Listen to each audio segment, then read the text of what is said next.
જો તમે પણ બીપીની સમસ્યાથી પરેશાન છો તો ચિંતા કરવાની જરૂર નથી। એક એવું ફળ છે જેનાથી બીપી અને બીજી અનેક સમસ્યાથી તમે છુટકારો મેળવી શકો છો। જી હા, એ ફળનું નામ છે ઇંગોરિયો ફળ। ઇંગોરિયો પાઇલ્સ જેવી ગંભીર બીમારીઓને પણ મટાડે છે। જો કોઈને કબજિયાતની સમસ્યા હોય તો તેને ઇંગોરિયાના પલ્પનું સેવન કરવું જોઈએ। ઇંગોરિયાનો પલ્પ દહીંમાં ભેળવી સવારે પીવાથી રોગ પ્રતિકારક શક્તિ વધે છે, બ્લડ શુગર લેવલને પણ કંટ્રોલ કરે છે। ઇંગોરિયાના ફળને સૂકવ્યા બાદ તેને ઘસી અને આંખો પર લગાવવાથી આંખોમાં દુખાવાથી અને બળતરાથી સમસ્યામાંથી રાહત મળે છે। કે વાતહર કફહર છે, વાયુનું શમન કરવાવાળું છે, એટલે એના કારણે ઝાડો સાફ આવે છે। પ્લસ ઝાડો સાફ આવે છે એટલે મળમાર્ગની કોઈ પણ પ્રકારની વ્યાધિ હોય, જેમ કે હરસમસા ભગંદરવાળી કોઈ પણ પ્રકારની મળમાર્ગની તકલીફ છે તો એને દૂર કરવાનું કામ કરે છે।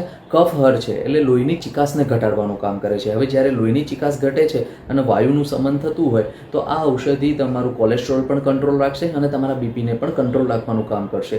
ઇંગોરિયા ફળ મેં તમને કીધું એમ કે સ્વાભાવિક કટુ અને તિક્ત એટલે કે કડવાશ અને તીખાશ જેવું એનું ફળ હોય છે, એટલે આમ ટેસ્ટમાં તમને એનું સ્મેલ પણ તમને થોડીક ઓડ ફીલ થશે, પણ ટેસ્ટમાં પણ થોડું કડવાશ રહેવાના કારણે જનરલી તમે એનું કોઈ પણ ઔષધિઓ સાથે મિક્સ કરીને જ્યારે તમે એનું સેવન કરો છો તો ખૂબ સારું પરિણામ મળે છે।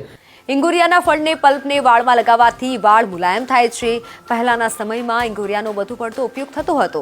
શરીરનો રંગ ઉજળો કરવામાં પણ મદદરૂપ થાય છે। તેમજ તેના ફળના પલ્પમાં અદ્ભુત એન્ટીબેક્ટેરિયલ તત્વો આવેલા હોવાથી નવજાત શિશુઓને પલ્પથી સ્નાન કરાવી શકાય છે। જે ગર રહેલો હોય છે એ ગર અને એમાંથી ઓઇલ બને છે, તો એ ઓઇલ છે ને શ્રેષ્ઠ વ્રણરોપણ એટલે કોઈ પણ પ્રકારનું વુન્ડ હીલ કરવા માટે ખૂબ સારું કામ કરે છે। પહેલાંના જમાનામાં સૌંદર્ય માટે પણ એનો ઉપયોગ થતો હતો, એટલે સ્કિનનું લસ્ટર વધારે છે। સાથે નાના બાળકોમાં તમે એનો ગર ખવડાવો છો તો એ કૃમિઘ્ન છે, કડવો થોડોક લાગે છે પણ કીડામાર તરીકે એનું કામ છે। એટલે જે નાના બાળકોમાં કરમિયા થતા હોય તો એને મારવાનું પણ કામ આ ઇંગોરિયા ફળ કરતું હોય છે।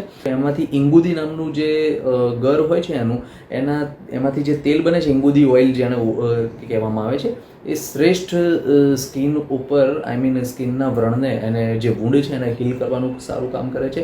જે લોકોને સેલ્યુલાઇટિસની તકલીફ હોય, ડાયાબિટીક અનહિલ્ડ વૂંડ હોય, નોન હિલિંગ અલ્સર ટાઈપ હોય, તો એવા બધામાં તમે વ્રણ લેપન તરીકે પણ તમે ઇંગુદીના ફળનો ઉપયોગ કરી શકો છો।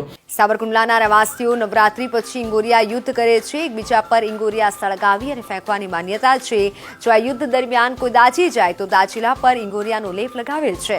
કહેવાય છે કે ઇંગોરિયાના ગોટલાના ઘરમાંથી ઈગુંધી નામનું જે તેલ નીકળે છે તેને દાઝ્યા પર લગાવવાથી ફાયદો થાય છે। સાવરકુંડલા બાજુ, જે ગુજરાતમાં સાવરકુંડલા બાજુ દિવાળીના સમયમાં ઇંગોરિયા યુદ્ધ કહેવાય છે। ઇંગોરિયા યુદ્ધ એટલે ઇંગોરિયામાં દારૂ ગોળો ભરીને એકબીજા ઉપર નાખવાનો એ લોકો એવું યુદ્ધ રમતા હોય છે। એક પ્રકારની એમની પ્રથા હશે કે કોઈ પણ એ ઇંગોરિયાના ફળમાં જ એ દારૂ ગોળો ભરીને તે લોકો નાખતા હોય છે। અને ન કરે નારાયણને કદાચ જો કોઈ દાઝી જાય છે એ કન્ડિશનમાં તો ઇંગોરિયાની જ લુગદીનો એની પર લેપ કરીને એ લોકો એમાંથી સાજા થતા હોય છે। એટલે કોઈ પણ દાઝ્યાનું વ્રણ પણ હોય, એટલે દાઝેલા હોય ને ફફોલા એટલે ફોડલા થયેલા હોય તો એની પર ઇંગુદીનો રસ તમે લગાવો છો, એ ઘર લગાવો છો તો પણ ખૂબ સરસ પરિણામ આપે છે।